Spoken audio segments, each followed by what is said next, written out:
Good evening. How's everybody doing today? Great. My name is Joel Westfall, and I am proud to have been here for 6 years as the Deputy Director. Just a little bit of housekeeping. First of all, I'd like to remind everyone to please silence your cell phones for the evening. Thank you very much. And then to welcome you all on behalf of the National Archives and Records Administration, as well as the Gerald R. Ford Foundation, who we receive generous funds for having lectures just like this one. So just to kind of go over some things that we have going on in the very near future. We have next week, we have the president of Martin Guitar, who will be here talking about Martin Guitar. He is also bringing with him two of some of the best guitar players that play Martin Guitar. These folks are quite well known in the industry, so it's going to be kind of a part lecture and part performance, guitar performance. So please come out for that one. The following week, on May the 10th, we have Ilya Lushtak, who is one of the premier jazz guitarists playing right now on the Eastern Seaboard.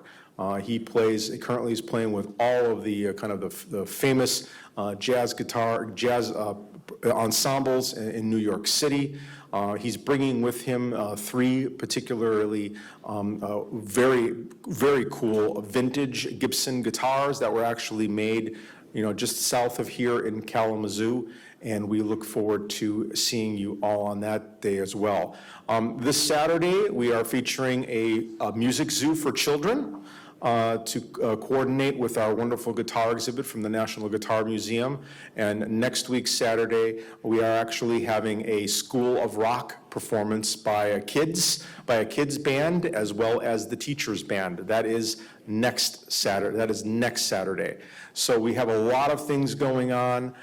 We also, on Friday, May the 19th, have one of Michigan's own authors, Doug Stanton, who has written quite a few books, history books, but the most famous, of course, is his book, 12 Soldiers, which was turned into a major motion picture. And that will be on Friday, May the 19th. And so again, we've got a lot of things going on, but let's get down to tonight's business, and let me introduce to you all my wonderful boss, Director Clement.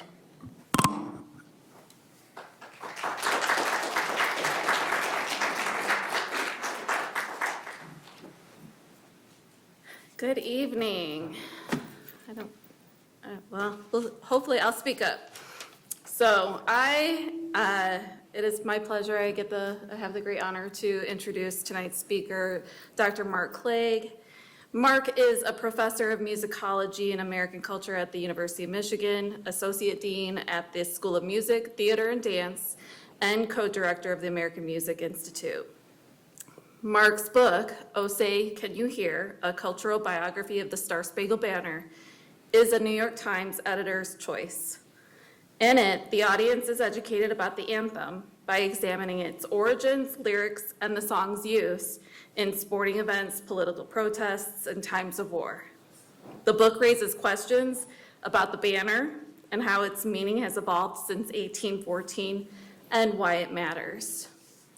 In the prologue of the book, and by the way, I read it, it's great, I highly recommend it, and it's for sale in our store.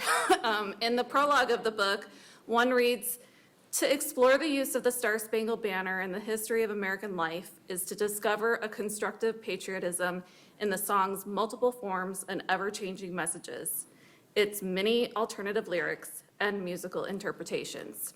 Each version, arrangement, and performance sends a message. The symbolic value of the Star Spangled Banner is thus located not solely in representations of unity, but also in the day-to-day particulars of how people make use of the song. It is an engine of community." Well, I don't know about you, but just reading that, I am eager to learn some more. So please join me in welcoming Mark Clague.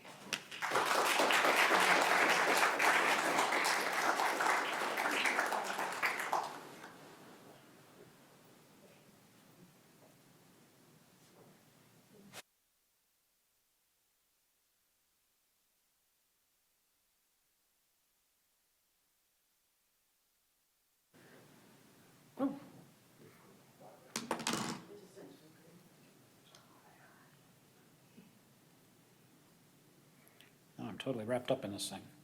All right, I gotta take the coat off.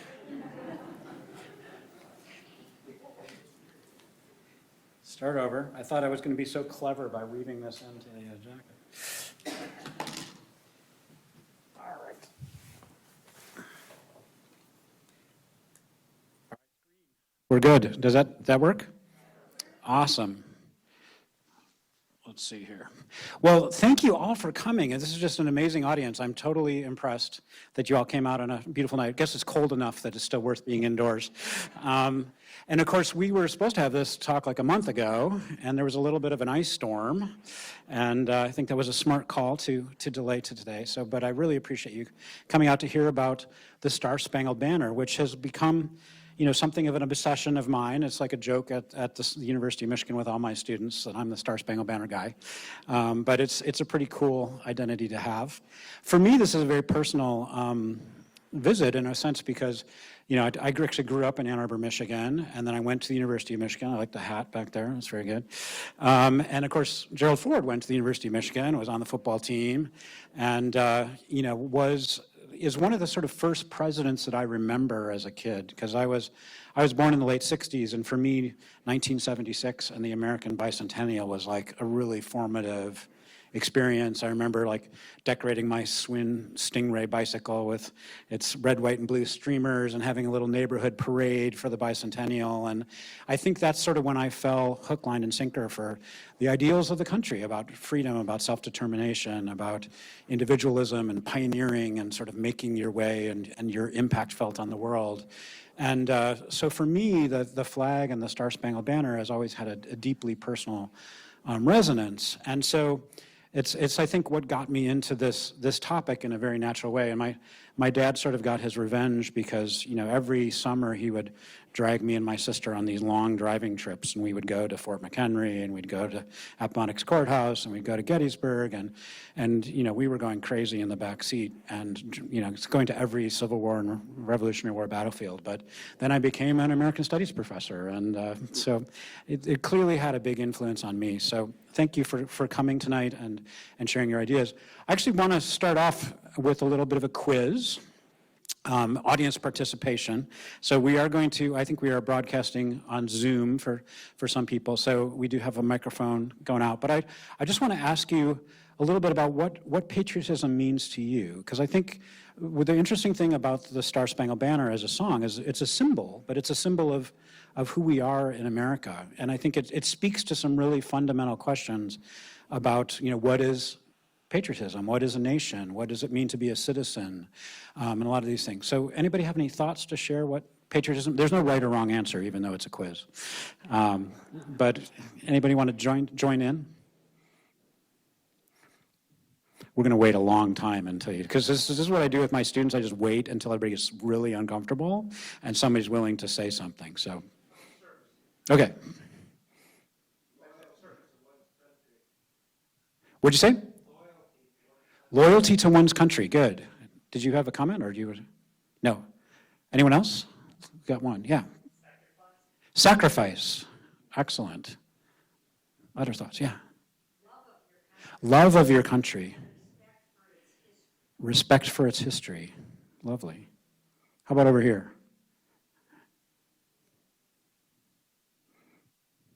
Yeah. Learning its history. Anyone else?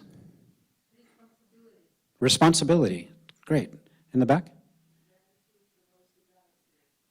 Gratitude for those who sacrifice for the nation, right?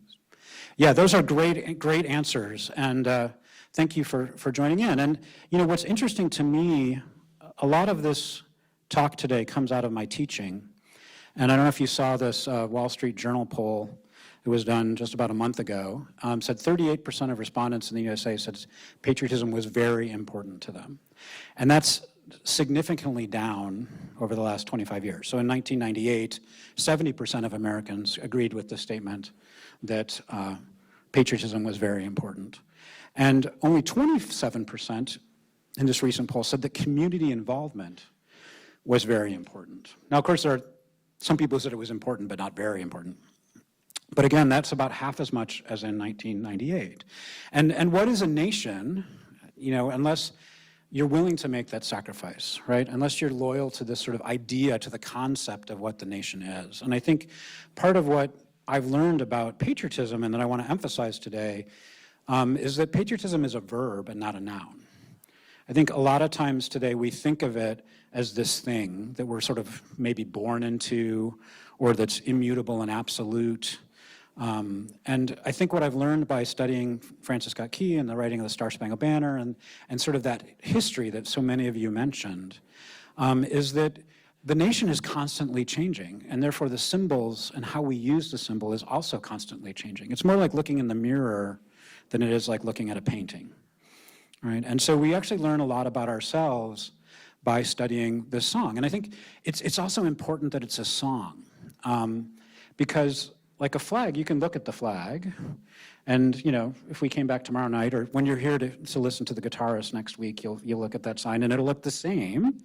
But when you sing the song, it's sort of brought to life again, anew in time, right? So it's made sort of immediate and contemporary. It's in that moment. It has to be brought to life through performance, and that act of performance sort of refreshes the song. It makes it sort of about us today. So this song it's an incredible historical journey because the tune comes from the 1770s in England, in London, England. So it was written right around the time of the Revolution. And we're still performing and in some ways struggling with the song today, right? So this song tells us the whole history of America in a way, which is part of why it took me I say it's 10 years, but it was more like 20 years to really write this book. Because it's really about every part of American history. And I think of the reason I call it a cultural biography is I think of the song almost like a witness to history. Like the song was there for all these pivotal moments in American history. It was there during the Civil War, which is probably what made the song important culturally. It was there during World War I. It was there during the Civil Rights Movement. It was there when Colin Kaepernick protested. It was there at the election of Gerald Ford. It was sung at his inauguration, right? So the song was sort of there, and if we listen to those performances, we hear the history of America resonating in the sounds. And so that's sort of part of my fascination. So this history of the Star Spangled Banner is noisy, it's dynamic, it's changeable, it's passionate, it's conflicted. It's, I think, a kind of act of that patriotism is richer and more interesting than I would think. Because it's, again, responsive, it's a kind of tracing the history of the nation. And it sort of amplifies that history of the nation itself. So my story or my relationship with the song starts with my teaching. So I teach a class for first-year students at the School of Music, Theater, and Dance at the University of Michigan. And I have about 110 students in this class. And it's a class basically about music in their lives. And so we focus on music in the United States and United States history. And so one of the fundamental questions is, well, what is American music at all? And so one of the questions I wanted to ways I answered that question, rather, was by playing the Star Spangled Banner, because I figured, well, it's got to be American music. So I sort of launched the first class, and I've been teaching this class for about 20 years now, with a discussion of the Star Spangled Banner. And they, of course, my students started asking me questions, and I, being the professor, had to find the answers to these questions. And that's sort of what was the open sesame that led me into this project. It took me over a decade to write, and one of the things that surprises people about the book is there's so much new research in it. I mean, I sometimes think of the Star Spangled Banner sort of like the salt shaker and the pepper shaker at the dinner table. Like, you're so used to seeing it that you can't find it at any given time, like, where is it? The Star Spangled Banner is so common that we don't bother to ask, where is it from, or where did it come from, or what does it mean? We're just comfortable with it. So by asking those questions, I started to find lots of interesting answers, and of course, the answers led to more questions. And one of the most amazing things, and I was working with a student just this year, I have a website it's starspangledmusic.org, and it has a database of all these lyrics, alternate lyrics I've found. We now have found over 600 different sets of lyrics that have been sung to the tune we only remember today as the Star Spangled Banner. So there are many, many different lyrics written to the same melody. And in fact, one of the surprising things, if you line them up from end to end, from the earliest one to the most recent one, the most recent one was made earlier this year, and the original one is from 1790, right? And so if you line them all up, Francis Scott Key's is number 137. So it doesn't even start the story. It's sort of in the middle of the story, if you will. So lots of surprising things about this, about how it's a living practice. But it all started with this performance here, which you can hear upstairs on the second floor in the guitar exhibit, which is Jimi Hendrix playing at Woodstock in August of 1969. Now, this is sort of how I start my first year class, so you can all imagine yourself as freshman students at the University of Michigan. And one of the attempts here is to make the professor look cool. I don't think it usually works. It didn't work 20 years ago. It certainly doesn't work anymore. But let's listen to a little bit of Jimi Hendrix playing the Star Spangled Banner, and then I'll ask you that question. Well, what is this particular performance about?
So pretty amazing. How many people have heard that before? Was anybody there?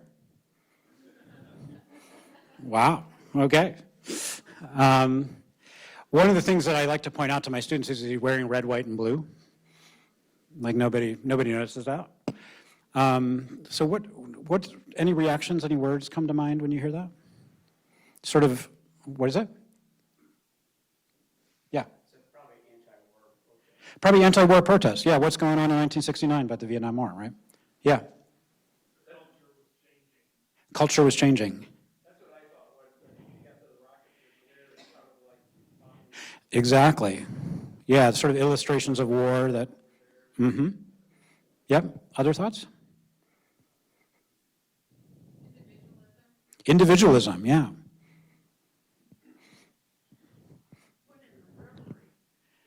Put in the reverie. Taps. Yeah, the song Taps. Da da da da da da da da dee da da dee da da da. When day is done, so reveille is the bugle call that starts the day, and taps is the bugle call that ends the day in the military. And taps is often used as a way of saluting those who'd sacrificed, those to whom we owe gratitude, right? The military veterans, people who've died in the war. So it's to honor the dead. And that's a musical symbol that starts in the U.S. Civil War. So yeah, really interesting. He interpolates another song in the middle of the Star Spangled Banner, and it's taps, which definitely brings up the anti-war aspects to it. But the other thing that's interesting about it, anybody know Jimi Hendrix's military record? So he was in the 101st Airborne. He was a paratrooper. And he really aspired to be in the Airborne because he thought it would prove his manhood. And he wanted to be in the famed Screaming Eagles who, parachuted behind the lines on D-Day and helped end World War II. So he had friends from the service who were in Vietnam while he was playing that. So that's one of the interesting things about this song is it's often represented as like the iconic moment of protest in rock history.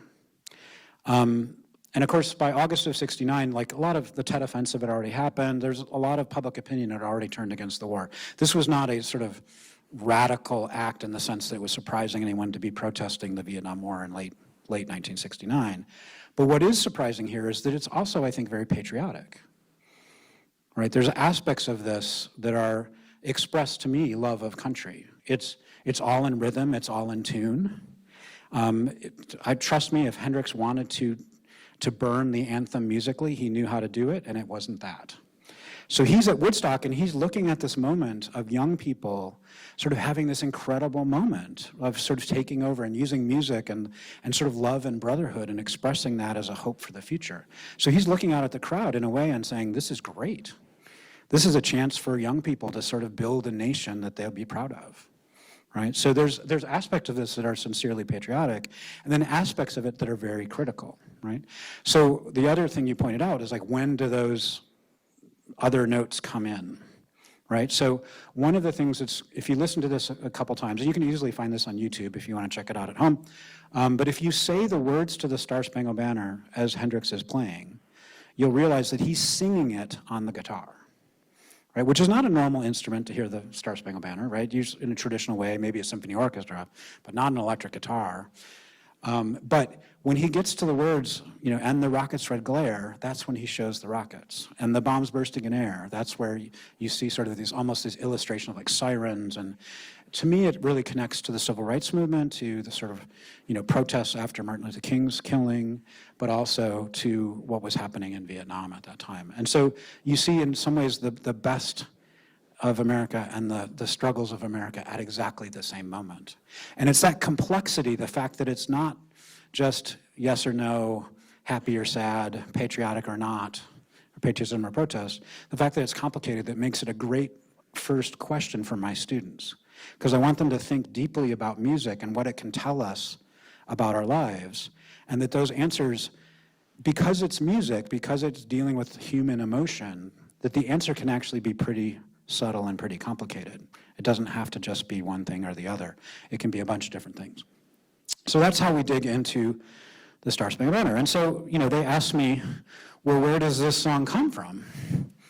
And when they first asked me that, I was like, I knew what I had learned in 1976, at the bicentennial celebration, that had been written by Francis Scott Key, and that he wrote a poem that someone else set to music, and that, it was done at the Battle of Baltimore, and it was sort of about victory over the British, and that was about all I knew. And so I started to look around for sheet music that would have show us how it would have been performed in 1814. So we could compare how it sounded in Francis Scott Key's time to how it sounded in Jimi Hendrix's time. So I couldn't find a recording. So I got together with some friends. This is Jerry Blackstone. Believe it or not, that's a younger version of me. So this is like 2012, I think. And so we got together in the hall at the University of Michigan, and we recorded the very first sheet music publication of the Star Spangled Banner. And it goes like this. And the quiz question after you hear this is going to be, how is this the same or different than what you're used to hearing today?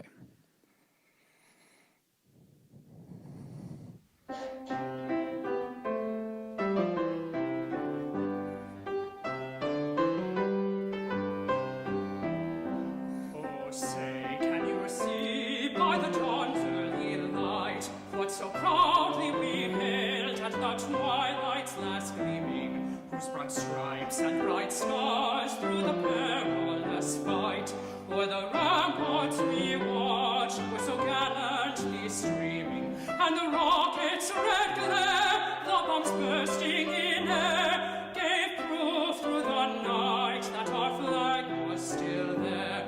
Oh, say does that star-spangled banner yet wave o'er the land of the free and the home of the brave? Oh, say does that star-spangled banner yet wave o'er the land of the free and the home of the brave?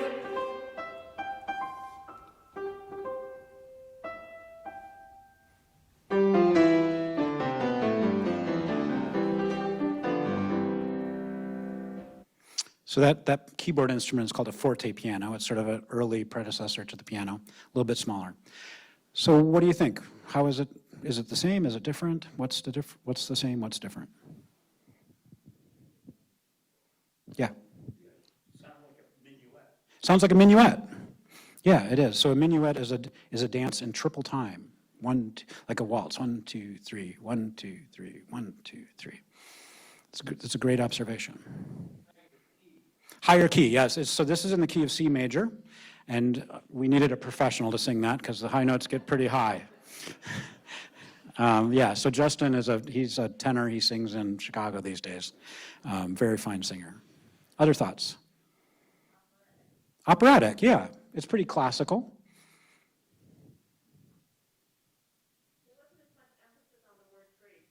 Wasn't much emphasis on the word free. Interesting, yeah. And it'll go on for 3 more verses, if I had let it. So there are 4 verses to the original Star Spangled Banner. We only sing the 1 typically. So I'm going to unpack the minuet comment. That was a great comment. One thing about a minuet is that it's a dance, right? We don't generally think of the Star Spangled Banner as a dance, right? So one of the things that is interesting about this performance is that it's so fast. Right? Oh, say, can you see by the dawn's early light what so proudly we... 1, 2, 3, 1, 2, 3. So these days, we tend to sing the Star Spangled Banner much, much more slowly. And in fact, I don't have a clip for you, but what I think and what many people think of the greatest performance of the Star Spangled Banner ever is? Whitney, right, absolutely. Whitney Houston, 1991 at the Super Bowl. And that one is in 4/4. So I'm getting pretty deep in the weeds technical on the musician level here. But she sings, oh, say, can you see tooth by the 1, 2, 3, 4, 1, 2. She sings it that way. And everybody's like, finally, the way the Star Spangled Banner is supposed to be. That is not what it is. It's written in 3. Oh, 1, 2, 3, 1, 2, 3, 1, 2, 3, 1, 2. So the point being that in 1814, well, I probably can show you a slide of this. I think I have it coming up here. Yeah. So this is when the Star Spangled Banner is written. It's inspired by the Battle of Baltimore, which was an attack by the British fleet, which was the #1 military in the world at the time, against Fort McHenry. They were trying to take the city of Baltimore, which was sort of the nest of a bunch of privateers. So the United States in 1814 had a pretty lousy navy. And so one of the things we did is say to commission private ships and said, you can go out and harass the British fleet all you want. Like, if you go to a merchant ship and they have stuff and you're able to defeat them, you can have everything that's on board. So they sort of commissioned private boats to become part of the military. And the ones from Baltimore, the Baltimore Clippers, were super fast and really successful. And so the British wanted revenge against the Baltimore shipyard. So they were going to go and bomb the fort, take the British warships. They had these bomb ships, they were called. They were all named after famous volcanoes, like Vesuvius, because they shot these bombs that exploded and basically tried to light the town on fire. And they were simultaneously attacking by land. And the idea was the ships would go into the harbor and they would bomb the defenses from behind. So they would scatter the American military and the militia and easily take the town, and they would plunder the town and burn the whole place down, just like they had done in Washington, D.C. a month before. Super embarrassing moment in American history, right? The British come into Washington, they battle tooth and nail against the defenses. How long does it take to defeat the American military in Washington? About 60 minutes. It's called the Battle of Bladensburg. It's also known as the Bladensburg Races because the Americans scattered so quickly. So anyway, Francis Scott Key and everybody else thought that the British were going to make quick work of Baltimore just like they had of Washington, D.C. a month earlier. And miraculously, they didn't. The defenders of Fort McHenry held. They had guns that shot 2 miles. The British had guns that shot 3 miles. The Americans were sitting ducks. They did not have the ability to really fight back, and yet they held their post. And they did not let the British take the fort. The British bombed ineffectively, partially because they're at the very edge of the range of the ships. Francis Scott Key wakes up the next day, is wondering what happened.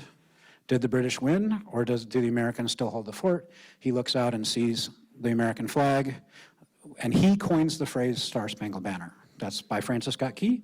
And the song was so successful, it just took off like wildfire, that we now know the flag by the phrase that Francis Scott Key poetically described it as, okay? So this is the moment that creates the song. Is this a time of happiness or a time of sadness? Woohoo, we beat the British, right? We were supposed to lose, we won, right? So this is a party song. Right, so the Star Spangled Banner is a song of celebration. It's fast, it's ebullient, it's jubilant, right? Oh, say, can you see by the... It's there. We beat the British, the #1 military in the world. They had been kicking our butts, right? Just last month, they destroyed Washington, D.C. They burned the Capitol building to the ground. But Baltimore did it. So this is a moment of great excitement, okay? What happens at the song during the Civil War? The song becomes sacred. Right? Because of the sacrifice of American lives to preserve the Union and end slavery, the song is literally sanctified in blood, American blood. Right? So this song of celebration has now become a sacred hymn. And if you trace the musical depiction and the recorded versions of the song from 1861 forward, it slows down. Because when we sing in church, we sing reverently. It's not about a song of celebration, it's about a song of praise. It's about communicating with the sacred, right? And so when Whitney Houston sings the Star Spangled Banner like a church hymn, and most church hymns are in 4/4, they're not dances, right? When she sings it like a church hymn, we go, that's what the song's supposed to be, right? Because that captures the meaning of the song today for us now. It's not the way the song was for him, right? It was a party song that becomes a sacred hymn to the nation. And so the song's performance changes. The tempo slows down, the arrangements changes, the harmony changes. Lots of things about the song change. The original song, for instance, doesn't have that opening, what we call an arpeggio in music, like, oh, say, it doesn't do that. It goes, oh, say, can you see? And all the dotted notes that we're so used to know, well, oh, say, can you see? by the dawn's early. They all work when the tempo is slow. The original one is, oh, say, can you see by the dawn's early light? None of those snapped asymmetrical rhythms are present initially. So the song changes a lot, and it's those changes that become the kind of looking in the mirror of American history. You can look at the moment in history by how the song is performed and what people say about it when it's performed. So this is the original imprint of the Star Spangled Banner. There were about 1,000 copies of this made. I think 4 or 5 of them survive now. It's called a broadside because it was printed on a piece of newsprint, basically. And there are a couple interesting things about this. There's no music, it's just words. So that story I told about it being a poem that someone else sends to music comes from this moment because it looks like a poem. I will argue in a few seconds that it's not a poem, it is a lyric. So it's always words that are meant to be sung. It is never words that are just meant to be read. And we know this for a couple reasons, but another interesting thing about it is a little close-up of the same page. What's the title? It's not the Star Spangled Banner. Huh, that's weird. It's about the defense of Fort McHenry. Right, so Francis Scott Key is on board an American truce ship. He's negotiated the release of a prisoner from the British fleet. They say, don't worry, it's only going to take us a couple minutes to defend Baltimore, but we can't let you go until we're done with that because you'll tell them about how many ships we have and how many things. Like, there's no smartphones today. You can't just text somebody and say, hey, the British have 45 ships, right? So Key knew a lot of inside information because he'd been hanging out with the fleet, so they put him under guard and said, you can leave once we're finished defeating Baltimore. They, too, expected it would only take a little while, just like it had in Washington, D.C., but it's because the fort holds that the British fleet can't get into Baltimore Harbor, they can't bomb the defenses from behind, and that's why the city survives. So he's writing about this pivotal moment of American history, and he writes a new lyric to be sung to a tune everybody already knows to celebrate the defenders of Fort McHenry. How do we know that he composed the words for a specific tune? Well, for a couple reasons, but here's one of them. He told us. Tune, Anacreon in Heaven. Anybody know how Anacreon in Heaven goes? I bet you do. Da, da, da, da, da, da, da, da, da, da. Yep, that's exactly how Anacreon in Heaven goes. What is Anacreon in Heaven? Well, a lot of people say it's a drinking song. Sort of yes, sort of no, not really. Anacreon in Heaven is the club anthem of an amateur musician society in London that was formed in the 1760s and became super popular. And so in 1773, they wrote a song to celebrate the club called the Anacreontic Song. Anacreon is a Greek poet, and so one of the Greek lyric poets. And the thing about Greek stuff in London in the 1770s was that it was cool. All right, so the Elgin marbles, this was a time of incredible colonial power. In Britain, they had the best navy in the world. They went to Greece, they bought or whatever the marbles, are still fighting over who actually owns them right today. But they brought all this stuff back to the British Museum, and this was hip popular culture because they were just discovering all these Greek statues. They were uncovering them. And this was cool popular culture. And so if you wanted to name your cool popular music club about something contemporary, you called it the Anacreontic Society. To us today, it seems like really fusty and old, right? That's classical mythology, that's like stuff you do, you have to learn Latin and Greek and whatever. So it feels very sort of classical and old, but it was not classical and old in 1770, it was hip and interesting. So this was a popular music club, and this was a popular song that was written to sort of advertise the club and show how much fun they had together. And they had fun singing songs and playing symphonies together. They also drank a lot. Because if you're in 1770s England, you have no water treatment. So there's 2 ways to safely imbibe liquid. One is to boil it into tea, and the other is to ferment it into spirits. Right? So yes, they were certainly drinking and certainly having a good time, but pretty much everyone, it was the only way to stay alive at the time, apparently.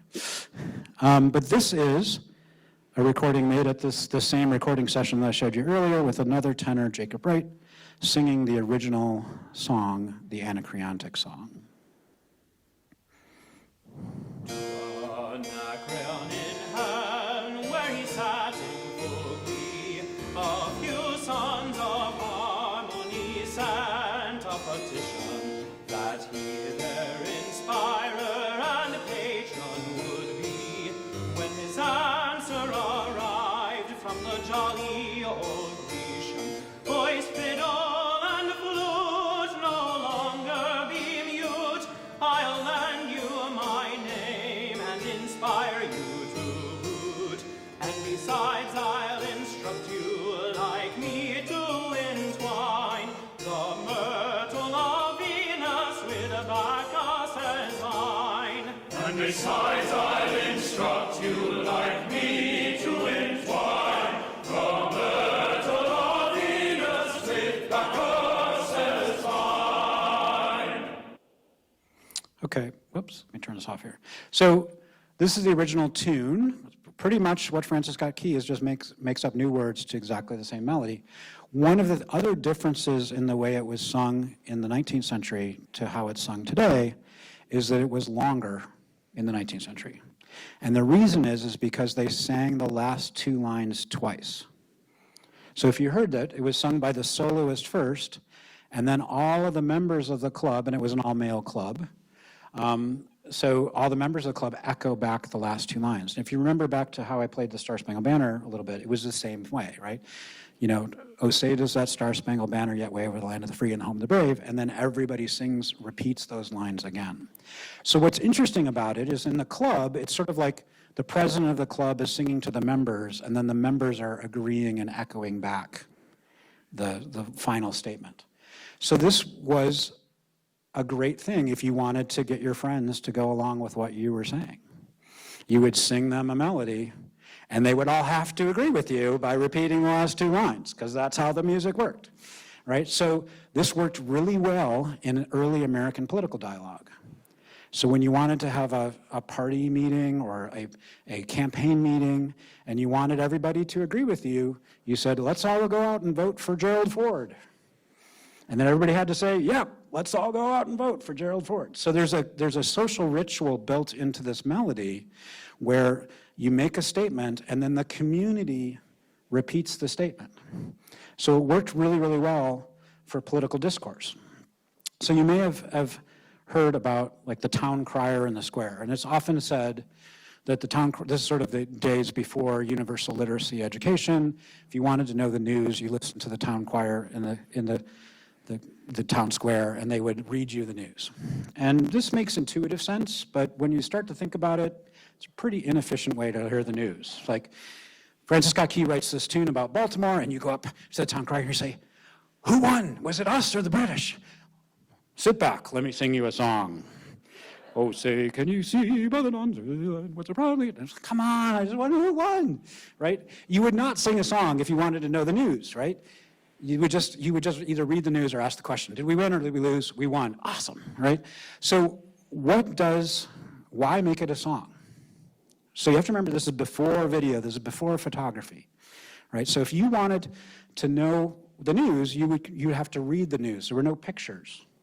Like these days, when something happens anywhere in the world, we expect to see live video feed pretty much instantaneously. It's like you're there, right? So how do you get to feel like you're there in 1814? You have the emotion of music attached to the words. So the words tell you what happened, but the emotion of the music tells it what it felt like to be there, what it means in your heart, not just the facts of who won or not. You realize that this is the pivotal moment of the war, right? This is the moment when the country comes together and it rallies to expel the British. We ended up winning the War of 1812, but about a year later in New Orleans, right? The Battle of New Orleans. But it's this moment in Baltimore that makes the difference. And so it's that marriage of emotion and words that was hugely powerful in the 19th century to tell your story. So when something interesting happened in the world, you wrote a song lyric about it, and the song lyric was written to a well-known tune that everybody already knew, like to a folk song. So it would be like today if we wrote a song to the melody of Take Me Out to the Ball Game. Like, we already know the melody, then we just put these new words to it. So this was super common. So these are all broadside ballads. They were published in newspapers or as individual song sheets from the 19th century. These are part of those 600 lyrics that are sung to the tune of the Star Spangled Banner in American history. And probably the most interesting one is the first one there. So there are a lot. This one actually is published in Ann Arbor, Michigan, in an abolitionist newspaper called the Signal of Liberty. And it's written by a poet, conductor on the Underground Railroad named Edwin Augustus Atlee from Battle Creek from 1844. And it's an argument for ending slavery in the United States. And it uses that word free that's emphasized in the lyric, ironically, to say, if we are a nation of freedom, how can we have so many people who aren't free? Right? And so as Francis Scott Key's lyric became the dominant, most popular one, a lot of other poets who were talking about the future of the country, what's at stake, do we live up to our ideals, would use Francis Scott Key's, the same melody he used to comment on the direction of the country. So this was extremely common. It's different today because we have recording. Right, so if we want music, we just turn on Spotify, we get our phone, we hit play. Right, music is on demand. In the 19th century, if you wanted music, you had to sing it yourself or get some live musicians. There was no recording. And so music it wasn't carried from place to place mechanically in like single performances that became the iconic performance, right? So instead, it came as instructions for how you made music yourself. And the simplest form of instruction that was really cheap, because we had newspapers in every little town, was that you just published the words and you told people that it was a melody that you already knew. So you didn't have to engrave the sheet music, right? So that's how the Star Spangled Banner takes off as this kind of commentary. The other reason we know that Anacreon in Heaven is the tune that Francis Scott Key had in mind is because there's a very distinctive thing about the poetry of the Star Spangled Banner that goes back to the original Anacreon in Heaven. And it's that there are 8 lines, 1, 2, 3, 4, 5, 6, 7, 8, and there are 9 rhymes. Okay, so if you remember like elementary school English, you look at those last words, we have light and fight, we have gleaming and streaming, we have air and there and wave and brave. Well, if you look at this 5th and 6th lines, there's an extra rhyme hiding in the middle. Glare. And the rockets read glare, the bombs bursting in, gave proof through the night that our flag was still. Right, so that triple rhyme that's in the Star Spangled Banner lyric is characteristic of all of these lyrics that were written to this same tune. It's the only tune in this repertoire of broadside ballads that had an extra rhyme hiding in it. And it comes from that original anacreontic lyric, which does exactly the same thing. The other thing, just to close here, I could talk about this for about 5 hours. So if you guys have time, we can stick around. But hugely controversial, right? Colin Kaepernick kneels. What I want to argue is that protest and the Star Spangled Banner are synonymous. That it has always been about protest, right? So here's 1968. Mexico City Olympics, the human rights salute with Tommy Smith and John Carlos, probably one of the most famous moments of protest in anthem history. So Colin Kaepernick did not make up the idea of protesting to the Star Spangled Banner. You want to know who did? Well, it probably wasn't even this person who did it first, but Francis Scott Key did it too, right? So in 1814, we have such a weak Navy that we have to take private ships and commission them in the Navy to fight for us, right? So what does Francis Scott Key do? He imagines a country that's strong and powerful, that can defend its borders, right? Oh, thus be it ever when free men shall stand between their loved home and the war's desolation, blessed with victory and peace, our heaven-rescued land. So it's all about this notion of a strong nation that's unified. This was a time in American history with an incredible partisan division, right? So the Federalists, who were the party that Francis Scott Key belonged to, were fervently anti-war. They did not want war with Britain at all. The Democratic Republicans, who were the ones attached to Jefferson and the descendants of that political party, were pro-war. So that it was French and British politics pretty much defined early American politics, okay? So it was a time of incredible partisan division. Part of that was the reason why we had a really weak military, that they could come and burn Washington, D.C. to the ground. So post-World War II, and the Star Spangled Banner and the ritual of playing it at every sporting event, all that starts in World War II, represents the nation that he envisioned in 1814, a strong nation that could defend itself. In 1814, that was not the reality. That was his hope. So the Star Spangled Banner, the original lyric, is not a description of what is, but what could be. The Star Spangled Banner in 1814 is a protest song criticizing the country for being divided and being weak. Okay? So we ended up fulfilling that promise. To us today, this feels like, to many, a song that describes American pride. This is a song in 1814 that mocks American weakness, right? At a moment of surprising victory. And when Francis Scott Key says a heaven-rescued land, he means it. He says, we shouldn't have won, God saved us. That's what Francis Scott Key thinks. He was a lay minister in the Episcopal Church, okay? So he really thinks it was a miracle that this happened, because it shouldn't have gone this way, because we didn't deserve it, because we're divided and we're weak. So the notion that somehow it's wrong to protest to the Star Spangled Banner, to me, denies our own history, right? The patriotism has always been about saying what you hope the country would be, and will it live up to those ideas. It's not about describing what it is. It's about describing what you hope it'll be, and it includes the demand that you will get involved and make that country come to life. It's an act of hope. It's an act of devotion, right? So that's really, for me, what the Star Spangled Banner is about. And so it's a verb. It's not a noun. It's something you earn. It's not something you own. And this is the message that I try to share with my students, who by and large are pretty skeptical of all this. And this book, in many ways, has many different readers in mind. It has a reader like me who, loves the Star Spangled Banner and just wants to share that passion. But it also has a reader in mind who feels really vexed by the Star Spangled Banner, who might be very suspicious about patriotism, or might feel not welcomed by this country. And what I want to argue is that this country is what we make of it, and the Star Spangled Banner, just like Francis Scott Key, he saw something happening, he didn't like it, he wrote a song about what he hoped the nation would be, and that dream came true. So I challenge my students to do the same thing, and I would challenge you to do the same thing. But I'm getting the sign that I shouldn't go on for 5 more hours, but we maybe have time for a couple more questions before we end.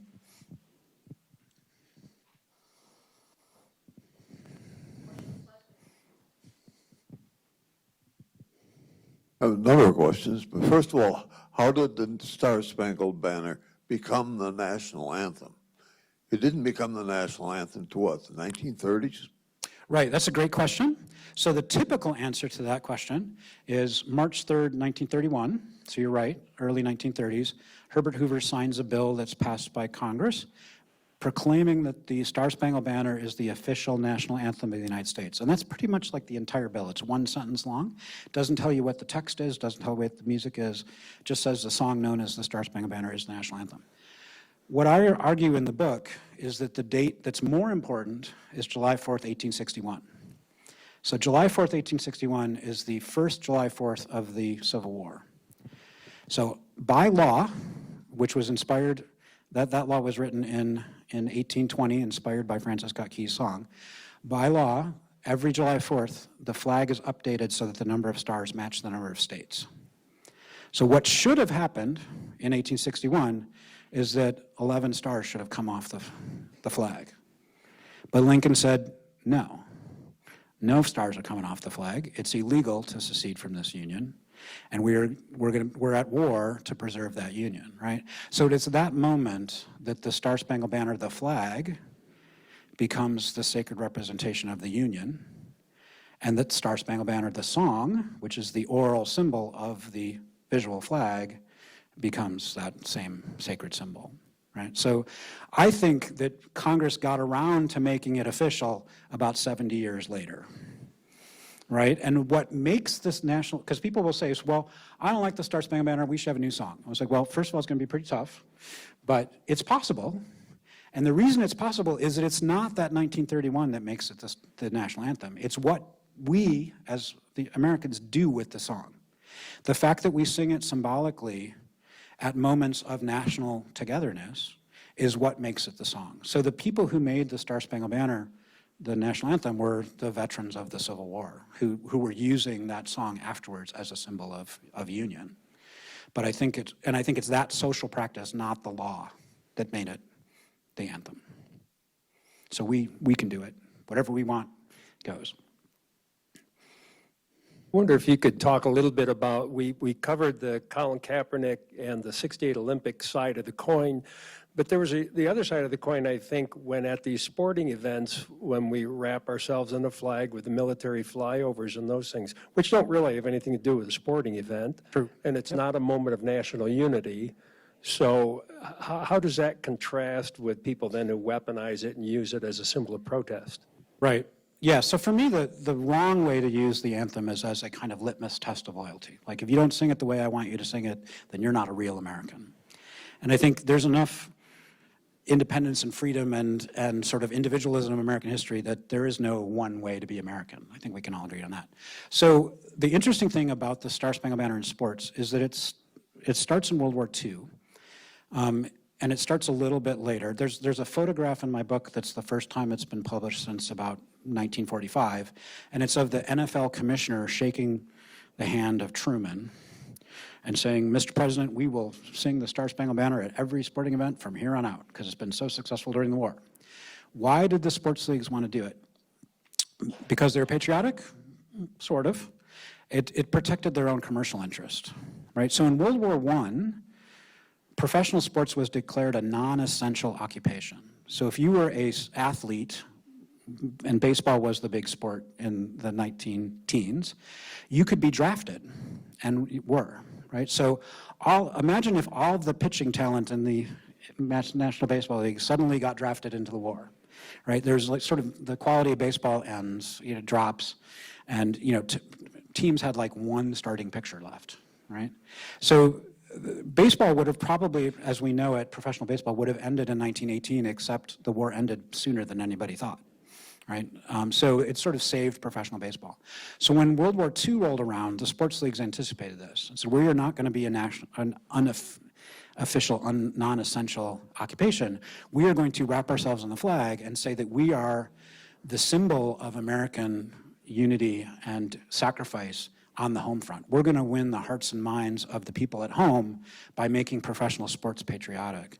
And so pretty much ever since, that connection has been made between the commercial interests of professional sports and patriotism.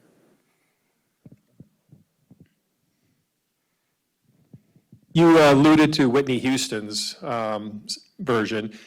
Other iconic performances that you would show out or call out? Yeah, so the second to last chapter of my book is all about those performances. It's called Performing Patriotism. And so it goes, I tried very hard not to write about Roseanne Barr, but I ended up writing about Roseanne Barr. And I write about Whitney Houston, I write about Aretha Franklin at the '68 Democratic Convention. I write about Jose Feliciano at the 1968 World Series in Detroit. I write about John Batiste more recently, who's a jazz pianist from New Orleans. The only one I don't write about that I wish I had room for was Marvin Gaye, because I don't write about his NBA All-Star performance. But there's a bunch of different performances in there. And the Whitney Houston one, I spend lots of time on that, because it is just a miraculous performance. Why don't the schools dwell on the other three verses of the Star Spangled Banner? Oh, that's a great question. So one of the things that happened in school textbooks in the 1890s is that patriotism was used as a way to heal the nation after the division of Civil War. So elementary school kids were not alive during the Civil War.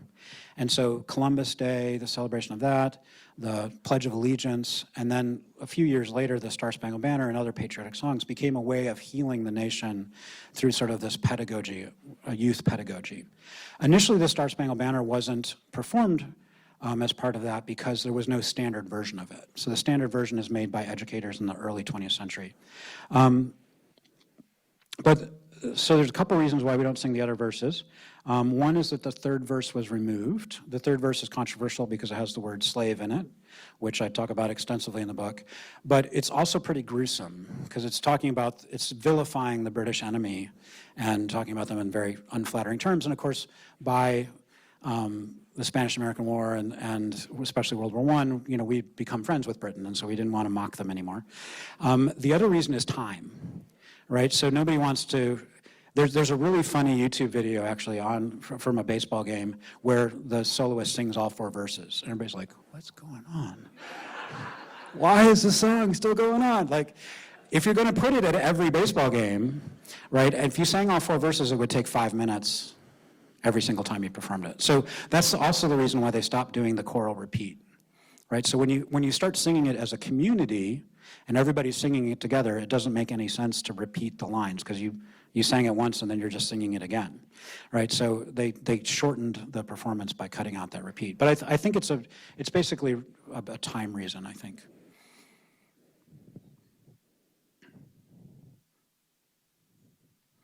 Great. I think we've answered all questions. But I'll be out there. I think I'm going to sign a couple books if you want to pick one up in the gift shop. And be happy to talk to you or answer any other questions then. Thank you so much. You've been a great audience, and you all passed the test. You did very, very well. A+. Thank you. Thank you, Mark. We really appreciate you coming out. And like Mark said, he's going to be out there signing books. And yes, and that's for you. Thank you very much. This is great. So we hope that you will make it out next week for our next program. And thank you again to Mark. Thanks so much.